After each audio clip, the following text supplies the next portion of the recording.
Hello everyone. आज का topic है ज्योमेट्रिक मीन। ये मैथमेटिकल एवरेज है। मैथमेटिकल एवरेज में हमने अरिथमेटिक मीन ऑलरेडी कवर किया है। अब हमने ज्योमेट्रिक मीन करना है। इसके बाद हम हार्मोनिक मीन करेंगे। तो ज्योमेट्रिक मीन क्या होती है? ज्योमेट्रिक मीन एक मैथमेटिकल एवरेज है। जब हमको किसी इन्वेस्टमेंट ग्रोथ या एरिया या वॉल्यूम फाइंड करना होता है, मींस इनमें से कोई एक फैक्टर फाइंड करना होता है, तब हम ज्योमेट्रिक मीन यूज़ करते हैं। अरिथमेटिक मीन मैंने बताया था, हम लोग बेसिकली अरिथमेटिक मीन कहाँ यूज़ करते हैं? हम लोग यूज़ करते हैं birth rate, death rate, index number, price find करने में एट्सेट्रा। तो ज्योमेट्रिक मीन हमारा यूज़ होता है जब हमको इन्वेस्टमेंट ग्रोथ एरिया, ये किसी चीज़ का वॉल्यूम हमको फाइंड आउट करना होता है, वहाँ हम ज्योमेट्रिक मीन यूज़ करते हैं। ज्योमेट्रिक मीन यूज़ करने का एक फॉर्मूला है, geometric mean is equal to root, यहाँ हम लिखेंगे वैल्यूज़, हमारी सीरीज़ की जो वैल्यूज़ है, सपोज ए बी, अगर 2 वैल्यूज़ गिवन है तो हम यहाँ पर स्क्वायर रूट निकालेंगे। अगर हमारे पास 3 वैल्यू गिवन है तो हम लोग इसका क्यूब रूट निकालेंगे। ये ज्योमेट्रिक मीन का फॉर्मूला है। नाउ फॉर एग्जांपल हमारे पास एक सीरीज़ है, उस सीरीज़ में हमारे पास 2 वैल्यूज़ गिवन है, वो है एक 4 और एक 9। 2 वैल्यूज़ गिवन है 4 और 9। अगर हमारे पास 2 वैल्यूज़ है तो हमारा ज्योमेट्रिक मीन होगा, एक वैल्यू है 4, दूसरा वैल्यू है 9। हम क्योंकि 2 वैल्यूज़ हैं तो इसका स्क्वायर रूट निकालेंगे। इसका स्क्वायर रूट आएगा 36। किसका स्क्वायर रूट होता है? 6।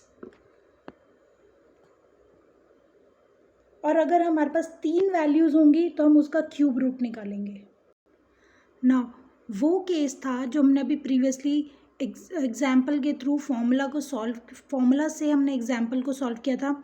वो तब था जब हमारे पास जो आइटम्स हैं एक सीरीज़ में वो बहुत कम होती हैं, लाइक 2 हो गई, 3 हो गई, 4 हो गई, 10 हो गई। लेकिन अगर हमारे पास नंबर ऑफ़ आइटम एक सीरीज़ में बहुत ज़्यादा हैं तो बहुत डिफ़िकल्ट हो जाता है ज्योमेट्रिक मीन को कैलकुलेट करना प्रीवियस फार्मूला से, जो फार्मूला अभी हमने किया था। इसके लिए इस कैलकुलेशन को इजी करने के लिए, जब हमारे पास नंबर ऑफ़ आइटम्स एक सीरीज़ में बहुत ज़्यादा होते हैं तो उस कैलकुलेशन को इजी करने के लिए ज्योमेट्रिक मीन का एक नया फार्मूला है, वो है ये, geometric mean is equal to anti log into summation log x upon n. ये केस है हमारा इंडिविजुअल सीरीज़ में, ये केस है हमारा डिस्क्रीट सीरीज़ का, और ये केस है हमारा कॉन्टिन्यूस सीरीज़ का। फॉर्मूला अच्छे से देख लो। इनमें से मैं एक सीरीज़ आपको सॉल्व करके दिखा देती हूँ, वो है इंडिविजुअल सीरीज़। बाकी सारा ऑलमोस्ट वैसे ही है जैसे हम अरिथमेटिक मीन में फ्रीक्वेंसी निकालते थे, फिर उसके बाद हम डिस्क्रीट सीरीज़ में जब हम अरिथमेटिक मीन फाइंड आउट करते थे तो हम फ्रीक्वेंसी निकालते थे, फिर हम मिड वैल्यू निकालते थे अगर हम कॉन्टिन्यूस सीरीज़ कर रहे हैं। इसका फॉर्मूला मैं सिर्फ एक एग्जांपल करके दिखाती हूँ, वो है इंडिविजुअल सीरीज़ का ज्योमेट्रिक मीन फाइंड आउट करने का, जब हमारे पास नंबर ऑफ़ आइटम एक सीरीज़ में लार्ज होते हैं तब। सपोज़ हमारे पास एक सीरीज़ है x, इससे हमको ज्योमेट्रिक मीन फाइंड करना है।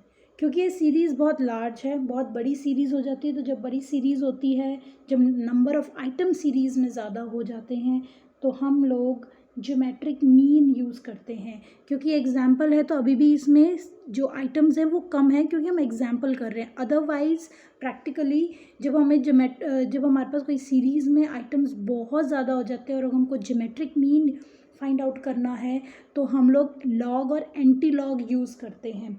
यहाँ पर हम x का लॉग फाइंड आउट करेंगे।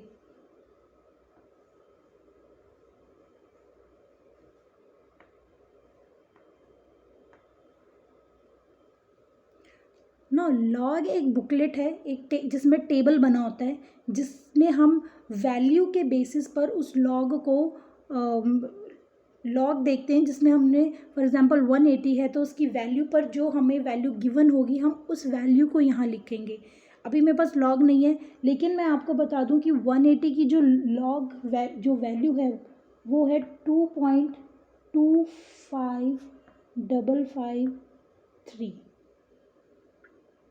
सो लॉग में से देखकर इन सभी आइटम्स की वैल्यू को, लॉग वैल्यू को मैंने यहाँ टेबल से देखकर, लॉग के टेबल से देखकर यहाँ पर मैंने फाइंड आउट किया ना। अब यह इसमें हमको अपना फॉर्मूला में इस वैल्यूज़ को पुट करना है। Geometric mean is equal to anti log summation log x upon N.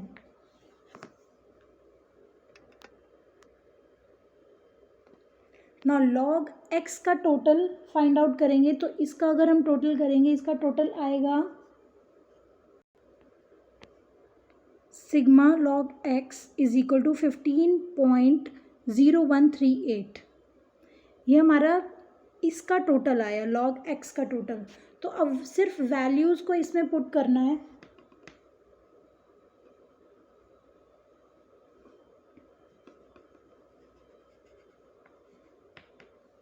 Anti log, इसकी वैल्यू लिखेंगे x, sigma log x means total of log x कितना था 15.0138 डिवाइडेड बाय एन। एन हमारे पास है number of item in series. ये हमारी series थी, इसमें कितने आइटम्स है 1 2 3 4 5 6, तो डिवाइडेड बाय 6।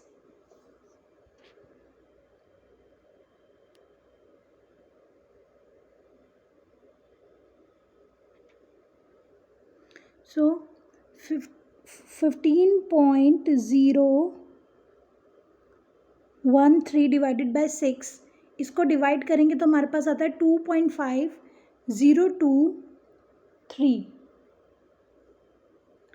अब हमको टेबल फिर से वो बुक लॉग बुक में टेबल देखना है और एंटी लॉग 2.5 की एंटी लॉग वैल्यू देखनी है। जब हम उसकी वैल्यू देखेंगे तो वो वैल्यू हमें मिलेगी 317.9। ये हमारा ज्योमेट्रिक मीन है। हमने एग्जाम्पल किया था इंडिविजुअल सीरीज़ से। सेम वे जब हम डिस्क्रीट सीरीज़ से करेंगे तो ऑब्वियसली हमें एक्स के साथ फ्रीक्वेंसी गिवन होगी। अब हम उस फ्रीक्वेंसी का टोटल करके लॉग एक्स करेंगे, फ्रीक्वेंसी का हम टोटल करेंगे तो फ्रीक्वेंसी का टोटल हम का मतलब होता है एन। फिर हम लॉग एक्स फाइंड करेंगे और फ्रीक्वेंसी को हम लॉग एक्स से मल्टीप्लाई करेंगे। तो जो हम फॉर्मूला में sigma f into log x divided by n, या एन लिखो या फिर सिग्मा एफ लिखो, एक ही बात है।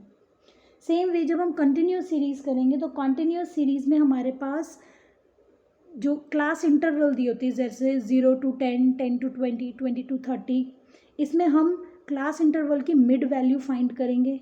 अब जो लॉग बनेगा वो मिड वैल्यू से बनेगा, मीन्स लॉग एम बनेगा। बाकी फॉर्मूला सेम है।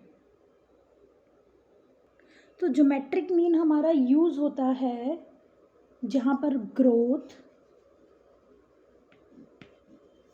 एरिया, ग्रोथ एरिया,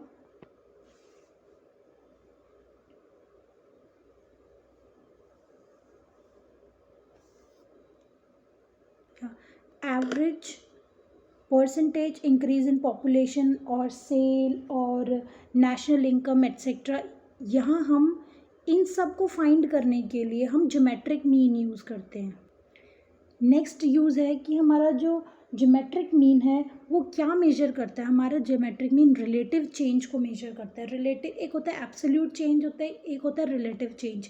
एब्सोल्यूट होता है सेम और रिलेटिव होता है कंपेरेबल फॉर्म में।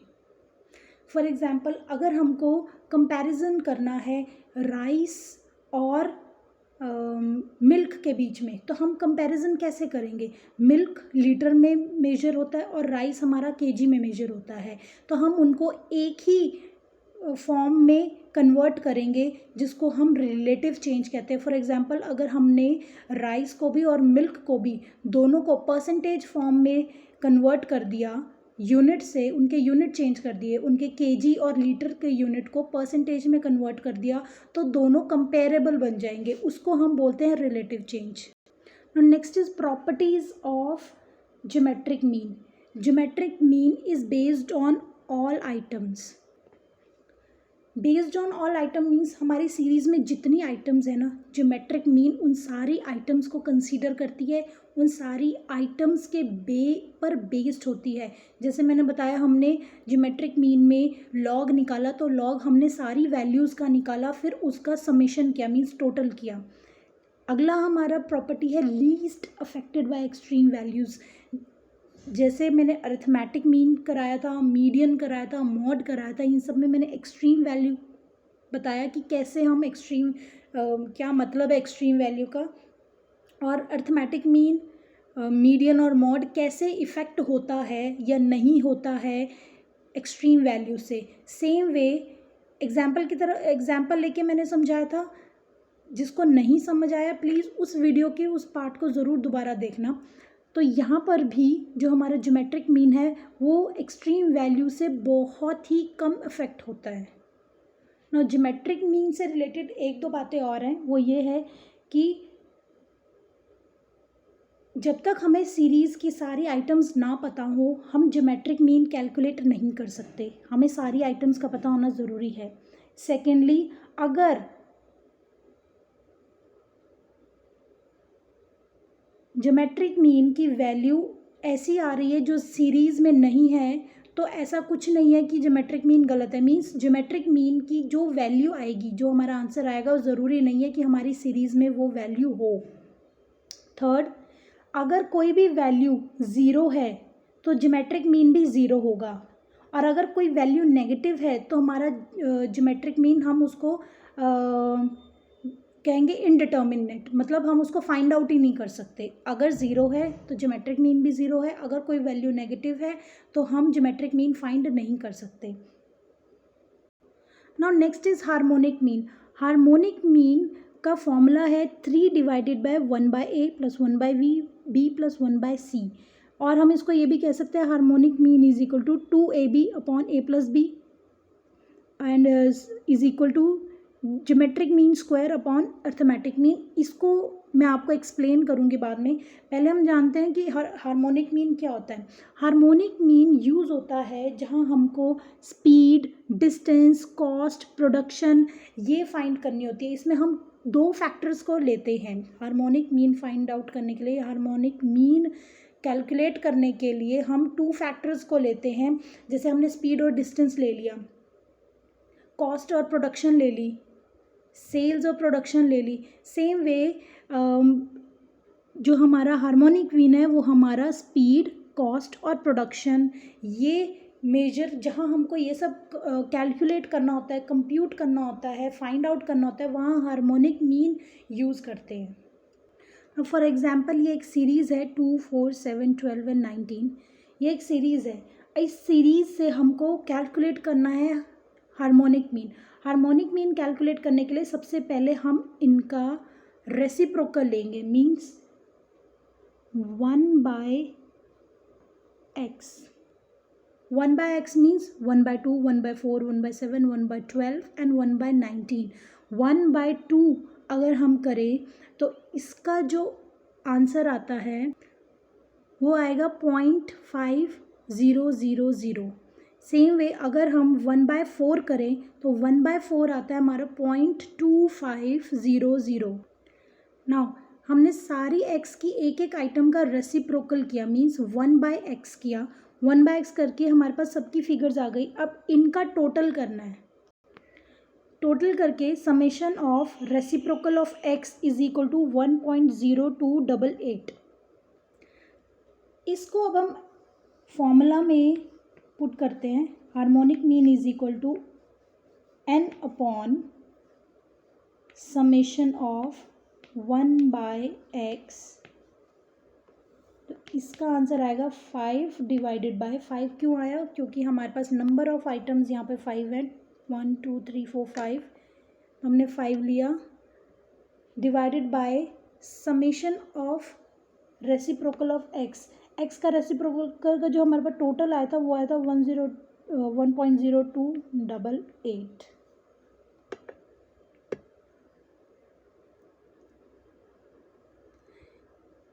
इसको अगर हम डिवाइड करें तो हमारे पास जो आंसर आएगा वो है harmonic mean is equal to 4.86।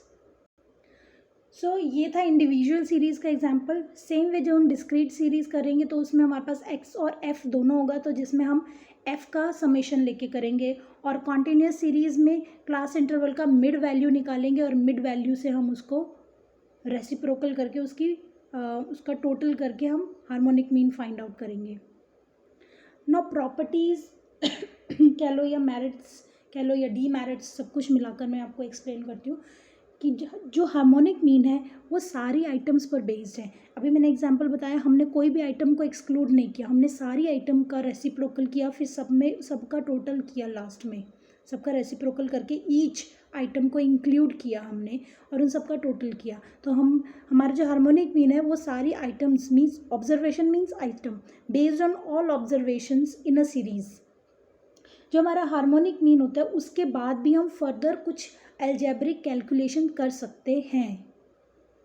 Third है कि अगर टाइम या रेट से रिलेटेड अगर कोई प्रॉब्लम्स है, किससे रिलेटेड, टाइम और रेट से रिलेटेड अगर कोई प्रॉब्लम है तो उसको भी हम हार्मोनिक मीन से सॉल्व करते हैं, वो बेटर रिजल्ट देता है देन एवरेजेस। एवरेजेस मीन्स बाकी जो एवरेजेस हैं उनसे better, means like arithmetic mean, geometric mean से बेटर है कि अगर हमारे पास टाइम और रेट से रिलेटेड कोई प्रॉब्लम है तो हम हार्मोनिक मीन यूज़ करें। एक पॉइंट और है कि वो ये है कि अगर कि सीरीज़ में कोई भी आइटम पॉजिटिव भी है और नेगेटिव भी है तो हम हार्मोनिक मीन कैलकुलेट नहीं कर सकते। अगर कोई पॉजिटिव प्लस नेगेटिव दोनों हैं तो हम हार्मोनिक मीन कैलकुलेट नहीं कर सकते। और अगर सीरीज़ में एक या एक से ज़्यादा कोई कितनी भी आइटम कोई आइटम ज़ीरो है तो भी हम हार्मोनिक मीन कैलकुलेट नहीं कर सकते। Now relationship between arithmetic mean, geometric mean and harmonic mean. For example हमारे पास दो पॉजिटिव नंबर्स हैं ए एंड बी, तो अर्थमेटिक मीन कैसे फाइंड आउट करेंगे? आपको पता है number of item, total of items A और बी, दो आइटम्स है, दोनों को ऐड किया divided by number of items, total of item, number of items, ये है हमारा अरिथमेटिक मीन। ज्योमेट्रिक मीन क्या होगा? Root of A B. कुछ मेंशन नहीं है तो ऑब्वियसली ये स्क्वायर रूट है क्योंकि अंदर दो आइटम्स हैं। हार्मोनिक मीन है हमारा 2 into A B upon A plus B.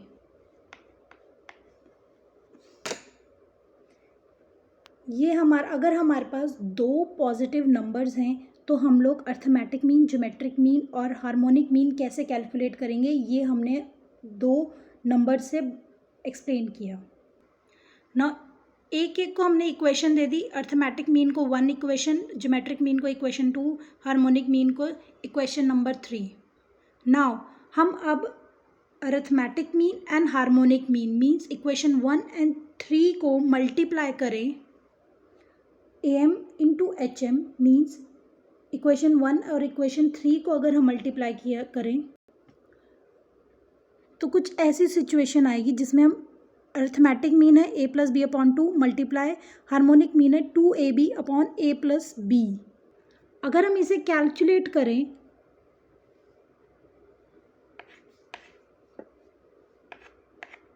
तो हमारे पास क्या रह गया? AB। नाउ AB हमारे पास आया। ज्योमेट्रिक मीन हमारा क्या है? AB ही तो है लेकिन उसका स्क्वायर रूट है, तो हम इसको ऐसे लिख सकते हैं। इस इक्वेशन को हम ऐसे भी लिख सकते हैं, AM इंटू HM जो हमने अभी लिखा था, यहाँ पे हमने कैलकुलेट करा, is equal to AB is equal to GM square, geometric mean का square. Now therefore geometric mean is equal to square root of AM into HM.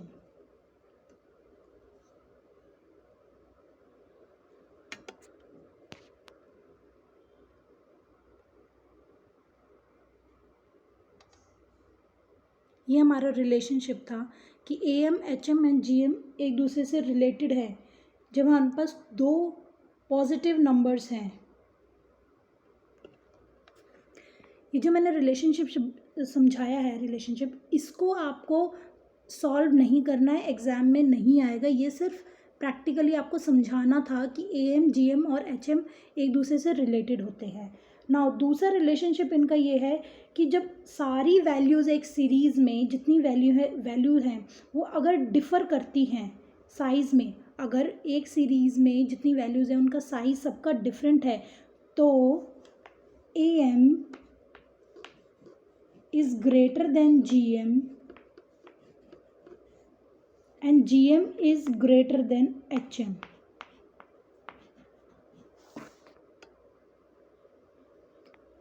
ये कब होगा? जब साइज डिफर, जब साइज डिफर करेगा, मीन्स एक series में जितनी वैल्यूज़ हैं उन सब का साइज़ अगर अलग अलग है तो अर्थमेटिक मीन जो अर्थमेटिक मीन कैलकुलेट करके आएगा वो ज़्यादा होगा as compare to geometric mean, और ज्योमेट्रिक मीन ज़्यादा होगा as compare to harmonic mean. मतलब हार्मोनिक मीन उसका सबसे कम होगा, उससे ज़्यादा ज्योमेट्रिक मीन की वैल्यू होगी और उससे ज़्यादा अर्थमेटिक मीन की वैल्यू होगी. थर्ड है, अगर सारी वैल्यू सीरीज़ में इक्वल हैं तो arithmetic mean, harmonic mean and geometric mean भी सेम होंगे. इन कब? जब हमारी वैल्यूज़ सेम है. अगर एक सीरीज़ में जितनी वैल्यूज़ दे रखी हैं अगर वो सेम है तो arithmetic mean, geometric mean and harmonic mean तीनों के तीनों भी इक्वल होंगे. आई होप आज का टॉपिक समझ आया होगा. आज के टॉपिक में ज़्यादा कुछ समझने की ज़रूरत नहीं थी. आपको अगर कुछ समझना है वो यही है, जो मैंने लास्ट में आपको पॉइंट्स बताए वो ये कि अगर हमारी सीरीज़ में वैल्यूज़ डिफ़र करती हैं, साइजेस डिफरेंट है, तो हमारा सबसे बड़ा अर्थमेटिक मीन होगा, उससे कम हमारा ज्योमेट्रिक मीन होगा और सबसे कम वैल्यू हमारी हार्मोनिक मीन की होगी. और अगर वैल्यूज़ सीरीज़ में इक्वल हैं तो arithmetic mean, geometric mean and harmonic mean same होंगे. जो रिलेशनशिप मैंने इन तीनों में दिखाया है वो आपको कैलकुलेट करके समझने की या कहीं प्रूव करने की ज़रूरत नहीं है, वो सिर्फ समझाने के लिए था. नाउ जो इम्पॉर्टेंट है वो इन दोनों का फॉर्मूला है और इन दोनों की यूजेस हैं. तो आई होप आपको चैप्टर समझ आया हो. Please do like, share and comment and subscribe to my channel. Thank you so much.